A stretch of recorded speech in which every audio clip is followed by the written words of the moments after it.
Samuel chapter 19. And Saul spake to Jonathan his son, and to all his servants, that they should kill David. But Jonathan Saul's son delighted much in David. And Jonathan told David, saying, Saul, my father seeketh to kill thee. Now therefore I pray thee, take heed to thyself until the morning, and abide in a secret place, and hide thyself. And I will go out and stand beside my father in the field where thou art, and I will commune with my father of thee. And what I see, that I will tell thee. And Jonathan spake good of David unto Saul his father, and said unto him, Let not the king sin against his servant, against David, because he hath not sinned against thee, and because his works have been to thee word very good. For he did put his life in his hand, and slew the Philistine, and the Lord wrought a great salvation for all Israel. Thou sawest it, and didst rejoice. Wherefore then wilt thou sin against innocent blood, to slay David without a cause? And Saul hearkened unto the voice of Jonathan, and Saul sware, As the Lord liveth, he shall not be slain. And Jonathan called David, and Jonathan showed him all these things. And Jonathan brought David to Saul, and he was in his presence, as in times past. And there was a war again, and David went out and fought with the Philistines, and slew them with a great slaughter. And they fled from him. And the evil spirit from the Lord was upon Saul, as he sat in his house with his javelin in his hand, and David played with his hand. And Saul sought to smite David even to the wall with the javelin. But he slipped away out of Saul's presence, and he smote the javelin into the wall. And David fled and escaped that night. Saul also sent messengers unto David's house to watch him and to slay him in the morning. And Michal, David's wife, told him, saying, If thou save not thy life tonight, tomorrow thou shalt be slain. So Michal let David down through a window, and he went and fled and escaped. And Michal took an image and laid it in the bed, and put a pillow of goat's hair for his bolster, and covered it with a cloth. And when Saul sent messengers to take David, she said, He is sick. And Saul sent the messengers again to see David, saying, Bring him up to me in the bed, that I may slay him. And when the messengers were come in, behold, there was an image in the bed, with a pillow of goat's hair for his bolster. And Saul said unto Michal, Why hast thou deceived me so, and sent away mine enemy, that he is escaped? And Michal answered Saul, He said unto me, Let me go. Why should I kill thee? So David fled and escaped, and came to Samuel to Ramah, and told him all that Saul had done to him. And he and Samuel went and dwelt in Naioth. And it was told Saul, saying, Behold, David is at Naioth in Ramah.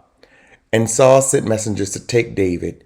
And when they saw the company of the prophets prophesying, and Samuel standing as appointed over them, the Spirit of God was upon the messengers of Saul, and they also prophesied. And when it was told Saul, he sent other messengers, and they prophesied likewise. And Saul sent messengers again the third time, and they prophesied also. Then went he also to Ramah, and came to a great well that is in Secu. And he asked and said, Where are Samuel and David? And one said, Behold, they be at Naioth in Ramah. And he went thither to Naioth in Ramah, and the Spirit of God was upon him also. And he went on and prophesied, until he came to Naioth in Ramah. And he stripped off his clothes also, and prophesied before Samuel in like manner, and lay down naked all that day and all that night. Wherefore they say, Is Saul also among the prophets? 1 Samuel chapter 20. And David fled from Naioth in Ramah, and came and said before Jonathan, What have I done? What is mine iniquity? And what is my sin before thy father, that he seeketh my life? And he said unto him, God forbid thou shalt not die. Behold, my father will do nothing either great or small, but that he will show it me.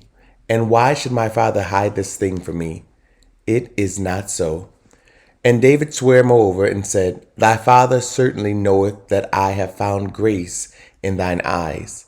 And he saith, Let not Jonathan know this, lest he be grieved. But truly as the Lord liveth, and as thy soul liveth, there is but a step between me and death. Then said Jonathan unto David, Whatsoever thy soul desireth, I will even do it for thee. And David said unto Jonathan, Behold, tomorrow is the new moon, and I should not fail to sit with the king at meat. But let me go, that I may hide myself in the field until the third day at even. If thy father at all miss me, then say, David earnestly asks leave of me, that he might run to Bethlehem, his city, for there is a yearly sacrifice there for all the family. If he say thus, It is well, thy servant shall have peace. But if he be very wroth, then be sure that evil is determined by him. Therefore thou shalt deal kindly with thy servant, for thou hast brought thy servant into a covenant of the Lord with thee. Notwithstanding, if there be in me iniquity, slay me thyself. For why shouldest thou bring me to thy father? And Jonathan said, Far be it from thee. For if I knew certainly that evil were determined by my father to come upon thee, then would not I tell it thee? Then said David to Jonathan, Who shall tell me? Or what if thy father answer thee roughly? And Jonathan said unto David, Come, and let us go into the field. And they went out both of them into the field. And Jonathan said unto David, O Lord God of Israel, when I have sounded my father about tomorrow any time, or the third day, and behold, if there be good toward David, and I then sin not unto thee, and show it thee, the Lord do so, and much more to Jonathan. But if it please my father to do thee evil, then I will show it thee, and send thee away, that thou mayest go in peace. And the Lord be with thee, as he hath been with my father. And thou shalt not only while yet I live show me the kindness of the Lord, that I die not, but also thou shalt not cut off thy kindness from my house forever. No, not when the Lord hath cut off the enemies of David, every one from the face of the earth. So Jonathan made a covenant with the house of David, saying, Let the Lord even require it at the hand of David's enemies. And Jonathan caused David to swear again, because he loved him, for he loved him as he loved his own soul. Then Jonathan said to David, Tomorrow is the new moon, and thou shalt be missed, because thy seat will be empty. And when thou hast stayed 3 days, then thou shalt go down quickly, and come to the place where thou didst hide thyself when the business was in hand, and shall remain by the stone Ezel. And I will shoot 3 arrows on the side thereof, as though I shot at a mark. And behold, I will send a lad, saying, Go, find the arrows. If I expressly say unto the lad, Behold, the arrows on this side of thee, take them, then come thou, for there is peace to thee, and no hurt, as the Lord liveth. But if I say thus unto the young man, Behold, the arrows are beyond thee, go thy way, for the Lord hath sent thee away. And as touching the matter which thou and I have spoken of, behold, the Lord be between thee and me forever. So David hid himself in the field, and when the new moon was come, the king sat him down to eat meat. And the king sat upon his seat, as at other times, even upon a seat by the wall. And Jonathan arose, and Abner sat by Saul's side, and David's place was empty. Nevertheless, Saul spake not anything that day, for he thought, Something hath befallen him. He is not clean. Surely he is not clean. And it came to pass on the morrow, which was the 2nd day of the month, that David's place was empty. And Saul said unto Jonathan his son, Wherefore cometh not the son of Jesse to me, neither yesterday nor today? And Jonathan answered Saul, David earnestly asked leave of me to go to Bethlehem. And he said, Let me go, I pray thee, for our family hath a sacrifice in the city, and my brother, he hath commanded me to be there. And now, if I have found favor in thine eyes, let me get away, I pray thee, and see my brethren. Therefore he cometh not unto the king's table. Then Saul's anger was kindled against Jonathan, and he said unto him, Thou son of the perverse rebellious woman, do not I know that thou hast chosen the son of Jesse to thine own confusion, and unto the confusion of thy mother's nakedness? For as long as the son of Jesse liveth upon the ground, thou shalt not be established, nor thy kingdom. Wherefore now send and fetch him unto me, for he shall surely die. And Jonathan answered Saul his father, and said unto him, Wherefore shall he be slain? What hath he done? And Saul cast a javelin at him to smite him, whereby Jonathan knew that it was determined of his father to slay David. So Jonathan arose from the table in fierce anger, and did eat no meat the second day of the month, for he was grieved for David, because his father had done him shame.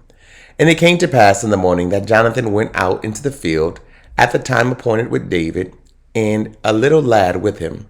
And he said unto his lad, Run, find out now the arrows which I shoot. And as the lad ran, he shot an arrow beyond him. And when the lad was come to the place of the arrow which Jonathan had shot, Jonathan cried after the lad, and said, Is not the arrow beyond thee? And Jonathan cried after the lad, Make speed, haste, stay not. And Jonathan's lad gathered up the arrows and came to his master. But the lad knew not anything, only Jonathan and David knew the matter. And Jonathan gave his artillery unto his lad, and said unto him, Go, carry them to the city. And as soon as the lad was gone, David arose out of a place toward the south, and fell on his face to the ground, and bowed himself 3 times. And they kissed one another, and wept one with another, until David exceeded. And Jonathan said to David, Go in peace, forasmuch as we have sworn both of us in the name of the Lord, saying, The Lord be between me and thee, and between my seed and thy seed forever. And he arose and departed, and Jonathan went into the city. Chapter 21. Then came David to Nob and Ahimelech the priest. And Ahimelech was afraid at the meeting of David, and said unto him, Why art thou alone, and no man come with thee? And David said unto Ahimelech the priest, The king hath commanded me a business, and hath said unto me, Let no man know anything of the business whereabout I send thee, and what I have commanded thee, and I have appointed my servants to such and such a place. Now therefore, what is under thine hand? Give me 5 loaves of bread in mine hand, or what there is present. And the priest answered David, and said, There is no common bread under mine hand, but there is hallowed bread, if the young men have kept themselves at least from women. And David answered the priest, and said unto him, Of a truth, women have been kept from us about these 3 days since I came out, and the vessels of the young men are holy, and the bread is in a manner common, yea, though it were sanctified this day in the vessel. So the priest gave him hallowed bread, for there was no bread there but the shewbread that was taken from before the Lord, to put hot bread in the day when it was taken away. Now a certain man of the servants of Saul was there that day, detained before the Lord, and his name was Doeg, an Edomite, the chiefest of the herdmen that belonged to Saul. And David said unto Ahimelech, And is there not here under thine hand spear or sword? For I have neither brought my sword nor my weapons with me, because the king's business required haste. And the priest said, The sword of Goliath the Philistine, whom thou slewest in the valley of Elah. Behold, it is here wrapped in a cloth behind the ephod. If thou wilt take that, take it, for there is no other save that here. And David said, There is none like that. Give it me. And David arose and fled that day for fear of Saul, and went to Achish, the king of Gath. And the servants of Achish said unto him, Is not this David the king of the land?